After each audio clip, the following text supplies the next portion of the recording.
Friends, my name சபிஷா. அவங்க எல்லாத்துக்கும் தெரிஞ்சிருக்கும். நான் வந்து ஒரு ஸ்டிக்கரை பார்த்தேன், என் ஃப்ரெண்டு வச்சுருந்தா, ரொம்ப நல்லா இருந்தது. அது பாம்பேலேருந்து வருது. இந்த ஸ்டிக்கரை வெரைட்டி சென்டரில் கேட்டால் இல்லைன்ட்டாங்க, ஆனால் காலி ஆகிடுச்சுட்டாங்க.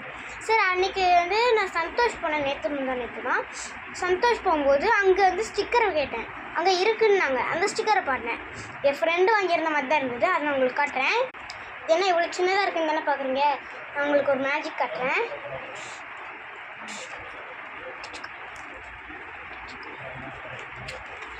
என் ஃப்ரெண்டு வாங்கியிருந்தது சின்னது தான், அது 28 or 20 rupees. ஆனால் இது நான் உங்களுக்கு காட்டுறேன் எவ்வளோ பெருசாக இருக்குன்னு. பார்த்தீங்களா, என் டேபிள் சைஸுக்கு இருக்கா? பார்த்தீங்களா எவ்வளோ பெருசாக இருக்குன்னு? நான் சந்தோஷில் தான் வாங்கினேன். இதோட ரேட் 45 rupees. உங்களுக்கு இது பிடிச்சிருந்தா லைக் பண்ணுங்கள், ஷேர் பண்ணுங்கள், கமெண்ட் பண்ணுங்கள். பாய்.